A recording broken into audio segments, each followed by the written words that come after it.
जोड़ते हैं आपको अगले मंचन के साथ, जिसे हमारे बीच प्रस्तुत कर रहे हैं RSB भुवनेश्वर की टीम। रचना और परिकल्पना दोनों ही महेंद्र कुमार सतपथी के हैं। नाटक है छेड़ा पहरा। बने रहे आप हमारी प्रस्तुति के साथ। श्री महेंद्र सतपथी जी के द्वारा लिखित और निर्देशित नाटक छेड़ा पहरा। ओडिशा भारत के पूर्वी तट पर स्थित एक ऐतिहासिक राज्य है, जिसे भगवान जगन्नाथ की भूमि के रूप में जाना जाता है। उड़ीसा के लोगों के लिए भगवान जगन्नाथ केवल एक देवता नहीं, बल्कि उनकी पहचान और गौरव का प्रतीक है। पुरी के राजा, जिन्हें गजपति कहा जाता है, केवल एक शासक नहीं, बल्कि भगवान जगन्नाथ के आद्य सेवक माने जाते हैं। गजपति सदैव अपने राज्य की सत्ता से बढ़कर भगवान की सेवा को प्राथमिकता देते हैं। भगवान जगन्नाथ की अनेक सेवाओं में छेड़ा पहरा विशेष महत्व रखता है। छेड़ा अर्थात सुगंधित जल का छिड़काव, पहरा अर्थात सफाई। ये एकमात्र अनुष्ठान है जिसे स्वयं गजपति रथ यात्रा के दौरान संपन्न करते हैं। किंवदंती है कि गजपति पुरुषोत्तम देव और कांची की राजकुमारी पद्मावती एक दूसरे के चित्र और वीरता की कथाएं सुनकर मोहित हो गए। इस संबंध को औपचारिक रूप देने के लिए गजपति ने कांची के शाही परिवार को पुरी के रथ यात्रा के पावन अवसर पर आमंत्रित किया। लेकिन जब कांची के राजा पुरी पहुंचे तो उन्हें जो दृश्य दिखा वो उनके लिए अकल्पनीय था। वे छेड़ा पहरा की परंपरा से अनजान थे और जब उन्होंने गजपति को भगवान जगन्नाथ के रथ की सफाई करते देखा तो वे क्रोधित हो उठे। उन्होंने इस कार्य को एक राजा की प्रतिष्ठा के विरुद्ध समझा और अपमानजनक शब्दों में गजपति को चंडाल कहकर संबोधित किया। साथ ही उन्होंने विवाह प्रस्ताव को भी ठुकरा दिया। गजपति अपनी मानहानि से आहत होकर कांची पर युद्ध की घोषणा करते हैं, लेकिन दुर्भाग्यवश उनके शिविर में आग लग जाती है और सैनिकों की भारी क्षति के कारण वे असफल हो जाते हैं। किंतु वे अड़िग रहते हैं, अपनी सेना को पुनर्गठित करते हैं और फिर से कांची की ओर कूच करते हैं। इसी यात्रा के दौरान गजपति की सेना के दो रहस्यमय सैनिक एक ग्वालिन माणिक के घर पर रुकते हैं। वो भी भगवान जगन्नाथ की भक्त होती है। वे वहां से दही पीते हैं, लेकिन उनके पास भुगतान करने के लिए कुछ नहीं होता। अतः वे अपने स्वर्ण मुद्रिका यानी अंगूठी छोड़ देते हैं, ये कहते हुए कि गजपति की सेना से वो अपना भुगतान प्राप्त कर सकती है। बाद में जब माणिक ये मुद्रिका लेकर गजपति के पास पहुंचती है तो गजपति चौंक जाते हैं। वे तुरंत पहचान लेते हैं कि ये भगवान जगन्नाथ की अंगूठी है। ये एहसास कि स्वयं भगवान जगन्नाथ और भगवान बलभद्र उनकी सेना का नेतृत्व कर रहे थे, पूरे सैन्य दल में अदम्य उत्साह और शक्ति का संचार कर देता है। गजपति विजयी होकर लौटते हैं और कांची के शाही परिवार को बंदी बनाकर पुरी लाते हैं। किंतु राजा पुरुषोत्तम देव का क्रोध अभी शांत नहीं हुआ था। वे अपने मंत्री को आदेश देते हैं कि राजकुमारी पद्मावती का विवाह एक चंडाल के साथ करा दिया जाए, ठीक उसी रथ यात्रा के दिन जब गजपति स्वयं रथ पर छेड़ा पहरा करते हैं। लेकिन क्या वास्तव में राजकुमारी पद्मावती किसी चांडाल से विवाह कर लेती है? क्या मंत्री इस आदेश का पालन करता है? और क्या पुरुषोत्तम देव और पद्मावती के बीच कभी पुनः प्रेम पनपता है? जानने के लिए देखिए RSB भुवनेश्वर की प्रस्तुति छेड़ा पहरा, एक ऐसी कहानी जो भक्ति, सम्मान और नियति से बुनी गई है।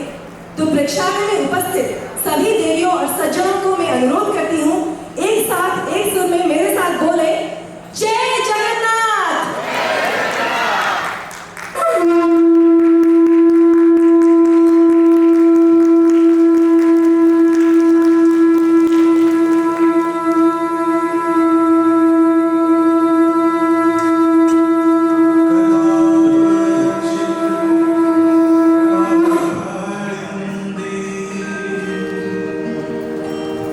तड़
যায় সাগরে ফেরি দেবে কথা পুরোটা হইয়া বিপদ পাড়ায় কবুলিতা দেবী আইয়া মোরাই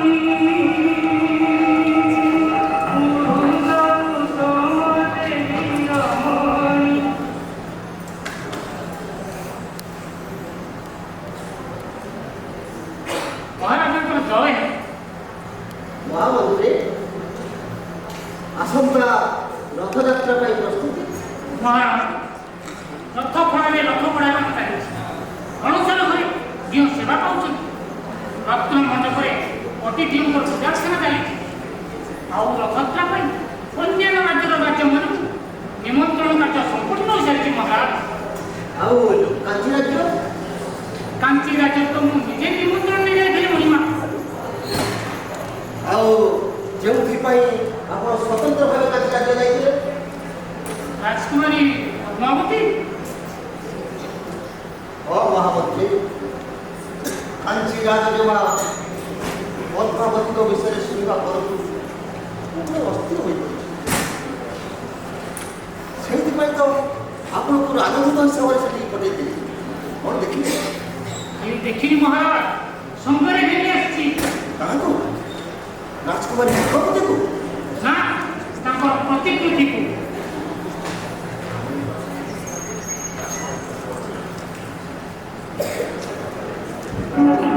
Maria, Mira, Kara, Kara, Andira, Nigara, Timanu, Adi, Manu, Orota, Palumi, Urbata, Jai, Hori, Urbata, Jai, Hori, Umune, Anupama, Padmavati, Radhima, Radhima,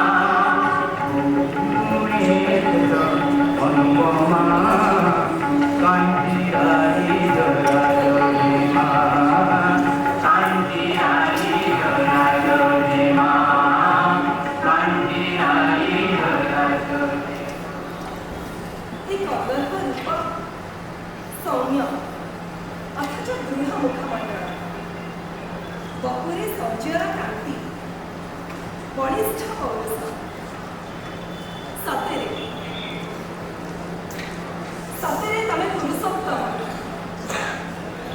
ଯେମିତି ଶୁଣିଥିଲି ଠିକ୍ ସେ କି ସୁନ୍ଦର ମୁଖମଣ୍ଡଳ, କି ସୁନ୍ଦର ଚାହାଣୀ। ସତରେ ଅପରୂପ ସୌନ୍ଦର୍ଯ୍ୟର ଅଧିକାରୀ ପଦ୍ମାବତୀ। ଆଉ ଧୀମତୀ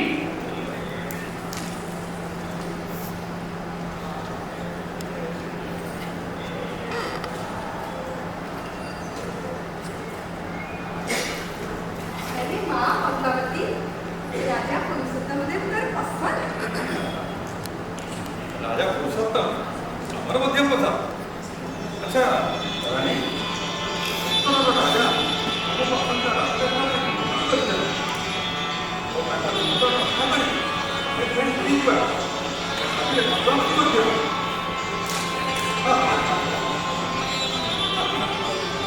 ଏବେ ମୋ ପାଇଁ କ'ଣ ଆଦେଶ ମହିମା? ପୁରୀ ସହରକୁ ନାନା ଜାତିର ଫୁଲରେ ସଜାଇ ଦିଆଯାଉଛି। ରଣଦାଣ୍ଡର ପାର୍ଶ୍ୱ ଭବନମାନଙ୍କୁ ରଙ୍ଗାୟିତ କରାଯାଏ। ସ୍ଥାନେ ସ୍ଥାନେ ବାଦ୍ୟମାଳାରେ କାର୍ଯ୍ୟ କରାଯାଏ। ଆଉ କାଞ୍ଚି ରାଜ ଆଉ ତାଙ୍କ ପରିବାରର ଭବ୍ୟ ସ୍ୱାଗତର ଦାୟିତ୍ୱ ମୁଁ ଆପଣଙ୍କୁ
कांचीराज आमर अतिथि जगन्नाथ संस्कृति अतिथि ही जीवंत देवता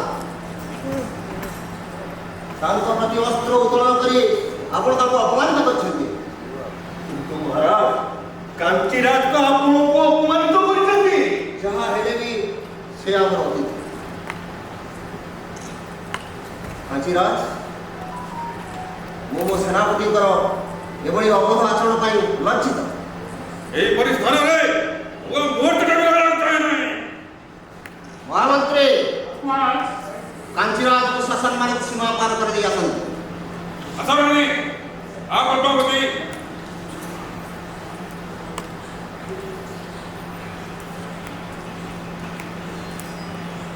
महामंत्री एते कोण हबो सब से जगतनाथ जगन्नाथ अरे आशा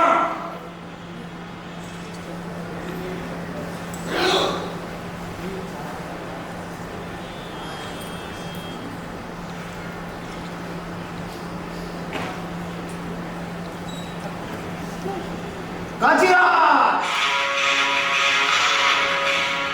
मो उत्कलर सीमा भितर आपण मोर अतिथि उत्कलर सीमा डेई सारिबा परे आपण मोर मो राज्य ओडिशा प्रभु जगन्नाथकर परम शत्रु कारण आपण कोटि कोटि ओडियांकर आराध्य पवित्र छेरा पहरा को आपण अपमानित करछन्ती मो कांची राज्य सीमारे पहुंचवा क्षणी युद्ध डाकरा दउची उत्कल राज्यर युद्ध संगे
क्षमा करो महाराज मो कर्तव्य ठीक रूपे संचालन कर पारि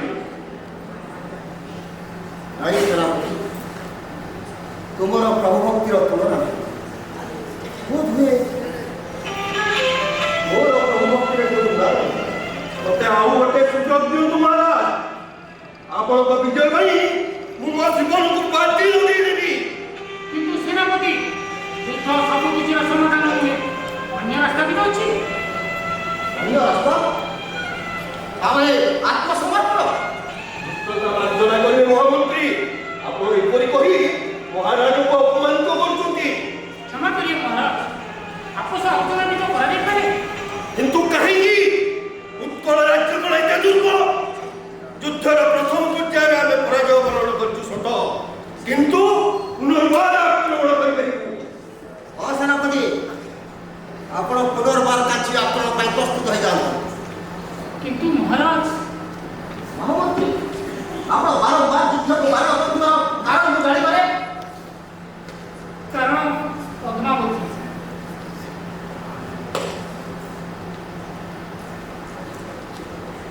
सेनापति आपण और आदेश पालन करना राज्य ये कौन करुछथि महाराज खरे पद्मावती कथा भाबतु राजकुमारी कथो ना राजकुमारी नहीं केवल पद्मावती महामंत्री आपण गजपति पुरुषोत्तम देव को शब्द गलारे फसेबा चाहछथि महामंत्री ना गजपति नहीं केवल पुरुषोत्तम पद्मावती और पुरुषोत्तम के राजकुमारी नहीं कि के गजपति नहीं ଜଣେ ନାରୀ ଜଣେ ପୁରୁଷ ଦୁଇଟି ଆତ୍ମା ଦୁଇଟି ଶରୀର ଦୁଇଟି ହୃଦୟ ଯାହାର ମିଳନ ପାଇଁ ସେ କେବଳ ଦୁଇଟାରେ ନାଇଁ ନୁହନ୍ତି ସାରା ଭାରତବର୍ଷ ମଧ୍ୟ ଉତ୍କଣ୍ଠିତ ବାର ଅପେକ୍ଷା ଭବିଷ୍ୟତ ଯେଉଁ ମହାନ ଭାବରେ ଅପେକ୍ଷା କରୁଛି ତାର କ'ଣ ମହାରାଜ କ'ଣ ସବୁ ଭୁଲିଗଲେ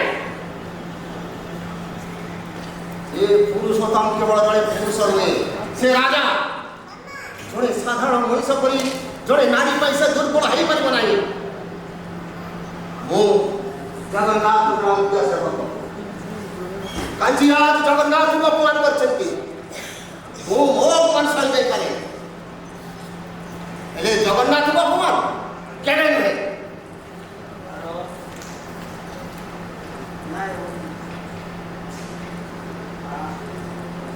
हे जगतनाथ जगन्नाथ जगतर कल्याण पाई ये युद्ध शेष युद्ध हो प्रभु ये युद्ध शेष युद्ध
अच्छा मोर गोटे प्रश्नर उत्तर देलु मु हेली काली खाऊ ये मो बड़ भाई ବଳରାମ। ମାନେ ବଳିଆ ହଁ ତ ତୁ ଯୋଉ ଗୀତ ଗାଉଛୁ ଗାଳିଆ ପିଲା ବଳିଆ ପିଲା ହେଲେ ଆମେ ତ ତୋ ଦହି କେବେ ପିଇବୁନୁ। ମୋ ଦହିଆ ମାନେ ପିଇ ନାହିଁ। ଆରେ ଦେଖ ହେ କାହିଁ ରାଜା ରାମଚନ୍ଦ୍ର ଆଉ କାହିଁ ରାମ ଭଣ୍ଡାରୀ। ମାନେ ଆରେ ମୋ କାଳିଆ ବଳିଆ ତ ପୁରୀ ଦେଉଳରେ ବଡ଼ କାମରେ ଅଛନ୍ତି। ଆଚ୍ଛା କାଳିଆ ବଳିଆ ମାନେ ପ୍ରଭୁ ଜଗନ୍ନାଥ ବଳଭଦ୍ର କୋଉଠୁ ଦହି ପିଇଛନ୍ତି? ଆରେ ନାଇଁ ରେ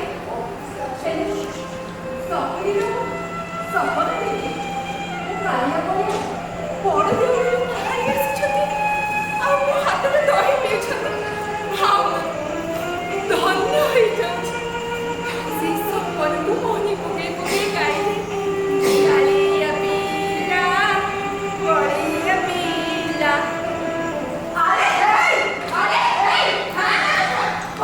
କଣ ଭାବିଛ କିରେ ତମେ ଦିଟା ମତେ? କଣ ଖାଇବା ମତେ ଭିଡ଼ା ଦେଇ ମୋ ଦହି ଦିଟା ପିଇଯିବ? ପୁଣି ଭିଡ଼ା କଉଡ଼ି ସେ କଥା କହନ୍ତିନି। କଉଡ଼ି ଦବ ତ ଦହି ପିଇବ ନହେଲେ ନାହିଁ। ଆରେ ଦେଖୁଛୁ ନା କେଡ଼େ ଜୋରେ ଖରା ହଉଛି। ଆମେ ପୁଣି ପାଣି ଟପେ ବି ପିଇଲୁ। ଶୋଷରେ ଆମ ଦିଗର କଣ୍ଟେ ଶୁଖି ଯାଉଛି। ଆଉ କଉଡ଼ି ତ ପାଇଁ ବଡ଼ ହେଇଗଲା ଆମେ ଦିଟା ମଣିଷ ତ ପାଇଁ କେହି ନୁହଁ। ଆମେ କଣ ଶୋଷରେ ଏଇଠି ମରିଯିବୁ? ଆଉ ଆମେ ଯଦି ତୋ ପୁଅ ହେଇଥାନ୍ତୁ ଚୁପ କର। ତତେ ଭାରି କୁଆଡ଼େ ଏବେ କଥାରେ କହି ଦଉଛୁ। ମତେ ଲାଗୁଛି ତୁ ପିଲାଟି ତୋ ମାଆକୁ ଭାରି ହଇରାଣ କରୁଥିବୁ। ହଁ ହଁ ତୁ ଠିକ କହିଲୁ। ଏଇ କାଳିଆ ମା ଯଶୋଦାଙ୍କୁ ଭାରି ହଇରାଣ କରେ ପରା। ଆରେ କଣ କହିଲ? ତମ ଦି ଜଣଙ୍କ ମାଆକୁ ନା ଯଶୋଦା। ହଁ ଯେ ଭାଇନା ତମେ ତମ ଥାନା କାଳ କଥା ତୁ ନଜର ରଖି ପାରୁଛୁ। ହଁ ଓହୋ ସତ କହିଦେଲା ପଦରେ ଲାଗି ଯାଉଛି ଆଉ। ମୁଁ କେତେ ହଇରାଣ କଲି? ନାଇଁ ମୁଁ କିଛି କରିନି। ନାଇଁ ମୁଁ କିଛି କରିନି। ମୁଁ କିଛି କରିନି। ଥାଉ ଥାଉ ଆଉ କହିବି ଆସ ଦହି ପିଇବ ଆସ। ଆରେ ଆସ ଆସ ଦହି ପିଇବ ଆସ। ହେଲେ ଆମ ପାଖରେ ତ କଉଡ଼ି ନାହିଁ। ନା ଚୁଲିକୁ ଯାଉ ସେ କଉଡ଼ି। ଏ ମାଙ୍କ କଣ ମଣିଷ ନୁହେଁ? ମୋର କଣ ହୃଦୟ ନାହିଁ? ଏ ତମେ ଦିଟା ଏଠି ଶୋଷରେ ଆଉଟୁ ପାଉଟୁ ହଉଛ। ଏ କେଇଟା କଉଡ଼ି ପାଇଁ ମୁଁ ତମକୁ ଶୋଷରେ ରଖିବି? ତାଛଡ଼ା ତମେ ଆମ ଠାକୁର ରାଜାଙ୍କୁ ବିରଳ କରିବାକୁ ଯାଉଛନ୍ତି। ହଁ? ଆସ, ଆସ, ଦହି ପିଅ। ଆରେ ଠାକୁର ରାଜାଙ୍କୁ ବିରଳ କରିବାକୁ ଯାଉଛ? ହଁ? କିନ୍ତୁ ମୁଁ ଏଇଠି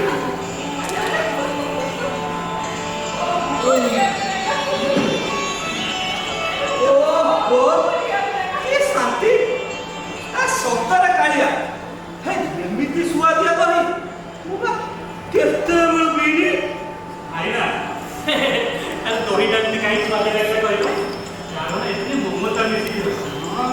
ଆରେ ମୋତେ ତ ଲାଗୁଥିଲା ଆମେ ଦି ଜଣ ସେଇ ଦ୍ୱାପରର କୃଷ୍ଣ ଓ ବଳରାମ। ଆଉ ମା ଯଶୋଦାଙ୍କୁ ଦହି ପିଆଉଛନ୍ତି। ତୁ ଭାରି କୁଆଡ଼େ ରେ? କହିବାକୁ ତତେ ଭଲ ଲାଗେ କିରେ? ନାଇଁ ମା ମା ହଁ ମା କାହିଁକି ନା ତୁ ଆମ ଦି ଜଣଙ୍କୁ ଦହି ପିଆଇ ଆମର ପ୍ରାଣ ରକ୍ଷା କରିଛୁ ଯେ।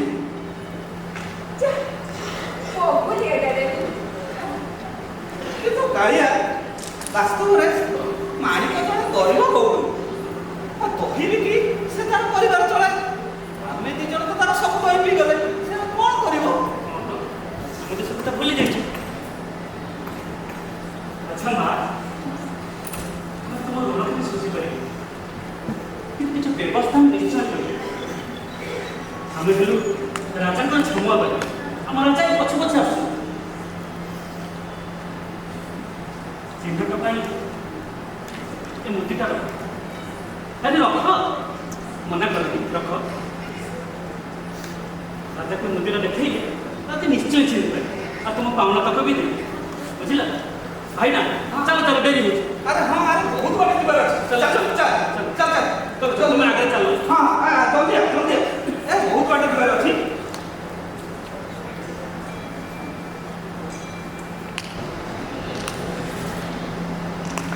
ଆଚ୍ଛା ମା ଏ ଜାଗାର ନାଁ କ'ଣ? ମନେ ତ କର ମାଣିକ ପାଟଣା ନାମ କରୁଛ ନା ଠିକ ଅଛି ମାଣିକ ପାଟଣା ମାଣିକ ପାଟଣା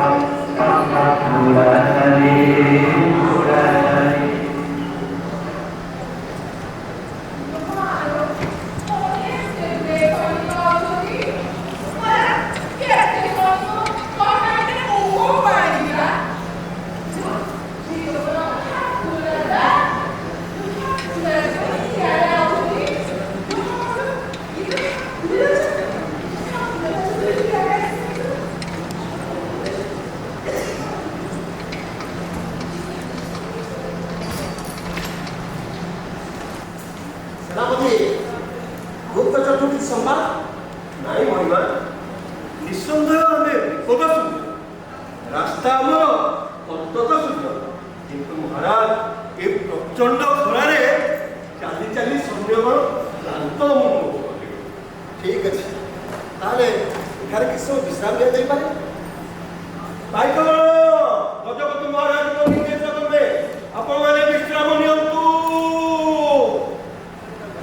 ଜଣା ଅଣିମା କିଏ ମାଣିକ ମାଣିକ କହୁନି ଦହିବେ କି ପେଟ ପୋଷି ଆପଣଙ୍କ ଛାମୁଆ ବାହିନୀର 2 ଜଣ ସୈନିକ ଛାମୁଆ ବାହିନୀ ଏପରି ବାହିନୀ ତ ମହାରାଜଙ୍କର ନାହିଁ।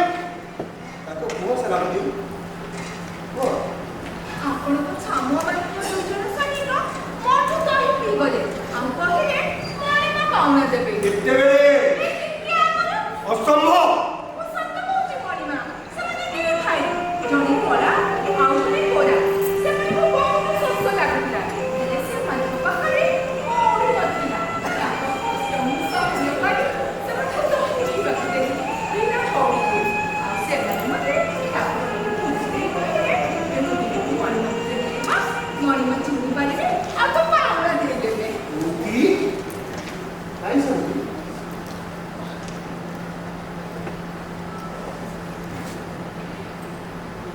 ନିଅନ୍ତୁ ମଣିମା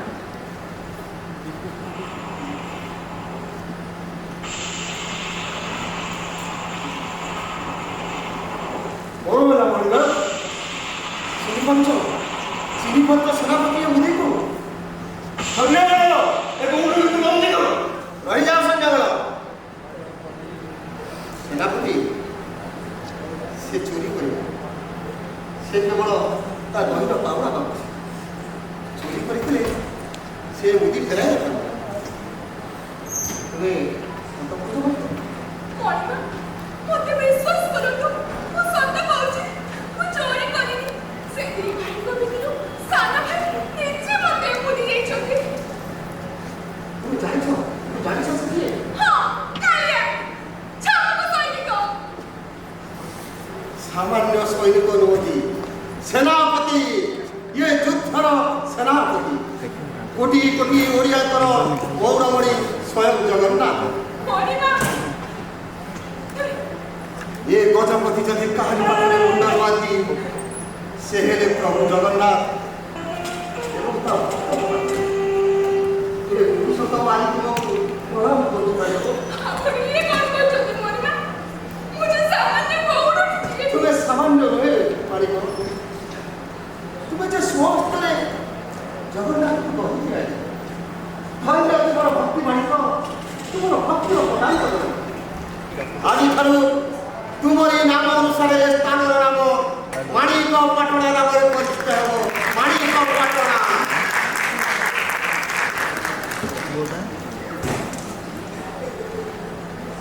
ଆଚ୍ଛା ମା ଏ ଜାଗାର ନାଁ କ'ଣ ମାଣିକ ପାଟଣା ନା କ'ଣ କହୁଛ ଭାଇନା ହଁ ତୁ ଠିକ କହିଲୁ ମାଣିକ ପାଟଣା ମାଣିକ ପାଟଣା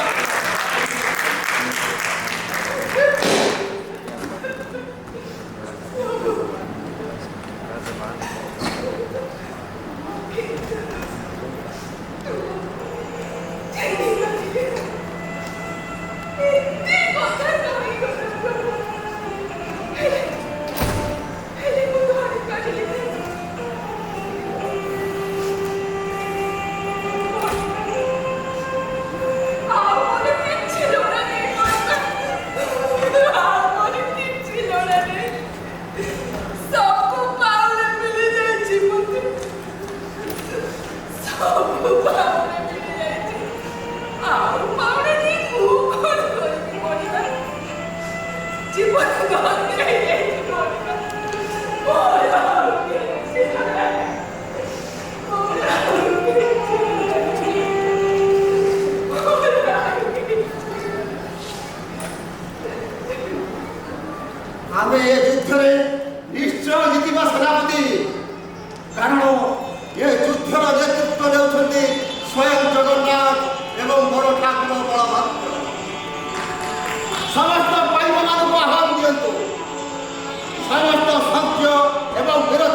ଆପଣଙ୍କୁ ଆତିଥ୍ୟ ଦେବାରେ ଏ ଉତ୍କଳ କେବେ ଅବହେଳା କରିନଥିଲା। କିନ୍ତୁ ଆପଣ ଅତିଥିର ମର୍ଯ୍ୟାଦା ଭୁଲି ଯାଇ ମୋର ଠାକୁରଙ୍କୁ ଯେଉଁ ଅପମାନ ଦେଲେ ତାର ଫଳସ୍ୱରୂପ ଆପଣଙ୍କୁ ଦଣ୍ଡ ଭୋଗିବାକୁ ପଡ଼ିବ, କାରାଦଣ୍ଡ। ମହାରାଜ, କାଞ୍ଚିରାଜ ଯୁଦ୍ଧରେ ପରାଜିତ ହୋଇଛି ସେତେବେଳେ ରାଜା ଜଣେ ପରାଜିତ ରାଜାଙ୍କୁ ତାଙ୍କ ପୁତ୍ର ସାମ୍ରାଜ୍ୟ ଛଡ଼ାଇ ମୁକ୍ତି ଦିଆଯାଇପାରିବ, ହେଲେ କାରାଦଣ୍ଡ। ମୁଁ ଏଣେ ଅବିବେକୀ ନୁହେଁ ମହାମନ୍ତ୍ରୀ। କାଞ୍ଚିରାଜ ତାଙ୍କର ସମସ୍ତ ରାଜ୍ୟ ଫେରି ପାଇବେ, କିନ୍ତୁ ସେ ବନ୍ଦୀ ହୋଇ ରହିବେ ଆଗାମୀ ରଥଯାତ୍ରା ପର୍ଯ୍ୟନ୍ତ।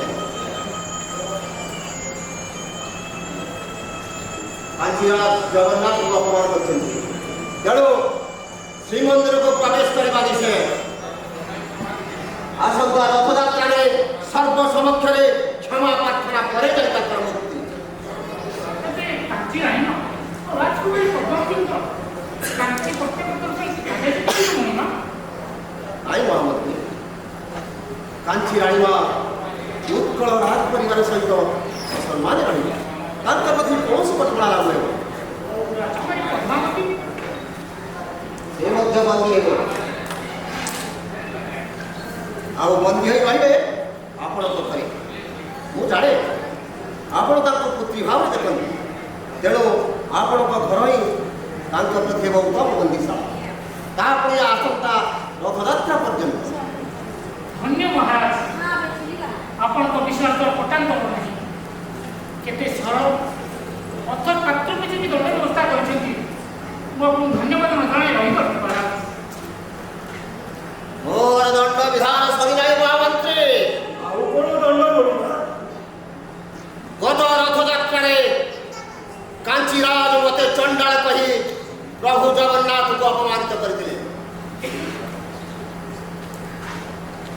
ଆସନ୍ତା ରଥଯାତ୍ରାରେ କାଞ୍ଚିରାଜଙ୍କ ସମ୍ମୁଖରେ ଆପଣ ମହାମନ୍ତ୍ରୀ ଜଣେ ଚଣ୍ଡାଳ ସହିତ କାଞ୍ଚି ରାଜକୁମାରୀ ପଦ୍ମାବତୀଙ୍କର ବିବାହ ସମ୍ପନ୍ନ କରିବେ। ଏହା ମୋର ଆଦେଶ।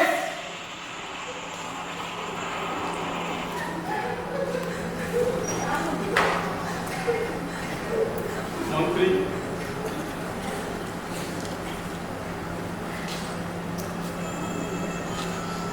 ଗୋଟେ ପରାଜିତ ରାଜା ଭାବେ ମୃତ୍ୟୁଦଣ୍ଡ ବରଣ କରିବାକୁ ରାଜି ଅଛି, ହେଲେ ଗଜପତିଙ୍କୁ କୁହନ୍ତୁ ସେ ତାଙ୍କ ଆଦେଶ ପୁନର୍ବିଚାର କରିବେ।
ଗଜପତି ପୁରୁଷୋତ୍ତମ ଦେବଙ୍କ ବ୍ୟକ୍ତିତ୍ୱ ସମ୍ବନ୍ଧରେ ଅନେକ କଥା କହିଥିଲେ।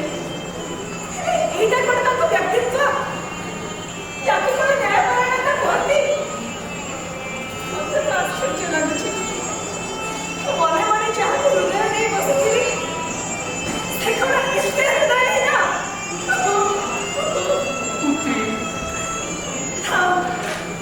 ମୋତେ ଆପଣ ପୁତ୍ରୀର ସମ୍ବୋଧନ କରନ୍ତୁନି।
ଦେଖାଅ ପ୍ରଭୁ, ମୋତେ ରାସ୍ତା ଦେଖାଅ।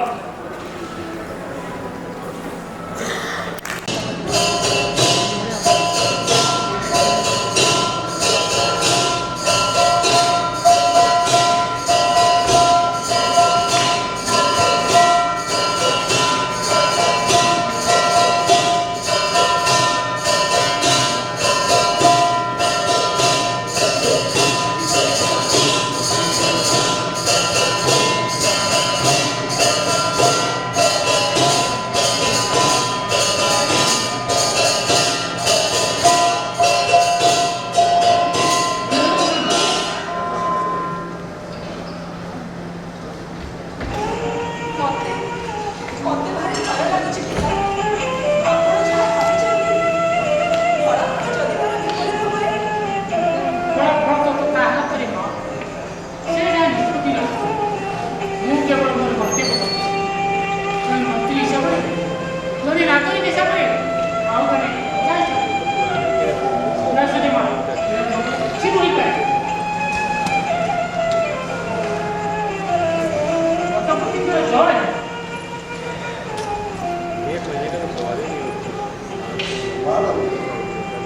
ମୁଁ ଏଇ ସମୟରେ ଗଜପତି ନୁହେଁ, ବରଂ ଜଣେ ସେବକ। ହଁ, ଶ୍ରୀ ଜଗନ୍ନାଥଙ୍କର ପ୍ରଥମ ସେବା। ଆଉ ଛାମୁ ବର୍ତ୍ତମାନ ମାଜଣ ସେବା କରୁଛନ୍ତି। ଧନ୍ୟ।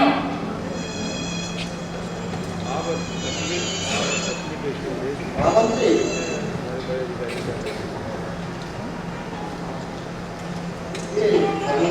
କିଏ? ସେ ମୋର ବାଳିକା କନ୍ୟା।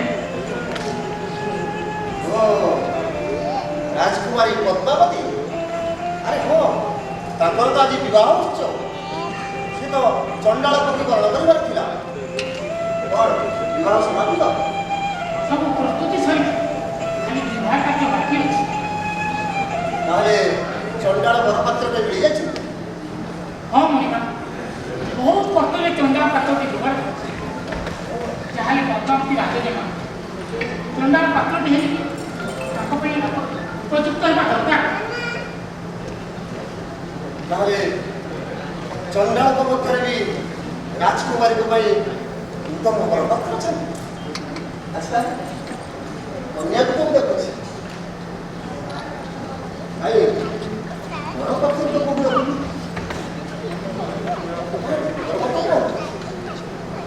ଏଇ ତ ମୋର ସମ୍ମୁଖରେ। ମହାମନ୍ତ୍ରୀ କ୍ଷମା କରିବେ ଗଜପତି, ଆପଣ ଟିକେ ପୂର୍ବରୁ କହିଲେ ଆପଣ ଏହି ମୁହୂର୍ତ୍ତରେ ଗଜପତି ନୁହନ୍ତି, ଶ୍ରୀ ଜଗନ୍ନାଥଙ୍କର ସେବକ। ଆଉ ଟିକେ ପୂର୍ବରୁ ଆପଣ ଯେ ସେବା କରୁଥିଲେ ତାହା ଥିଲା ମାର୍ଜନା ସେବା। କାରଣ ଗଜପତି ମହାରାଜ ହିଁ ରଥ କରି ମାର୍ଜନା ସେବା କରନ୍ତି। ଏପରି ପରମ୍ପରା ସୃଷ୍ଟି କରି ପ୍ରଭୁ ଜଗନ୍ନାଥ ପ୍ରମାଣ କରିଛନ୍ତି ଯେ ପରିବେଶ ସ୍ୱଚ୍ଛ କରୁଥିବା ମଣିଷ ହିଁ ସବୁଠୁ ମହାନ। ମାର୍ଜନା ସେବା କରୁଥିବା ମଣିଷ ଯଦି ଚଣ୍ଡାଳ ହୁଏ, ତାହେଲେ ମୁଁ ତ କହିବି ଯେ ସାରା ବିଶ୍ୱରେ ଆପଣ ହିଁ ପ୍ରଥମ ଚଣ୍ଡାଳ। ହଁ ହଁ, ସବୁଠୁ ବଡ଼ ଚଣ୍ଡାଳ।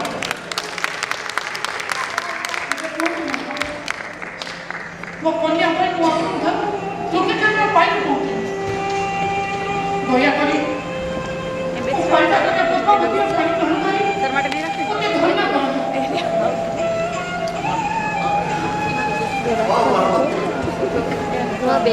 ଏତେ ବଡ଼ ପୂର୍ଣ୍ଣ ଆଦେଶ ଦେଇ ମୁଁ ମଧ୍ୟ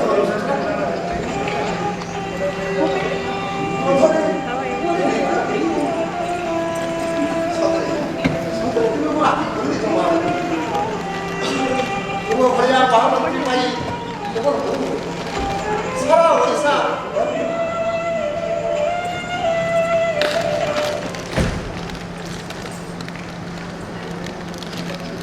ପଦ୍ମାବତୀ ନାଇଁ ମହାରାଜ, କ୍ଷମା ଭିକ୍ଷା କରନ୍ତୁ। କାରଣ ବିକଳର ଗଜପତି କାହା ଆଗରେ ମୁଣ୍ଡ ନଇବାର ନୁହେଁ।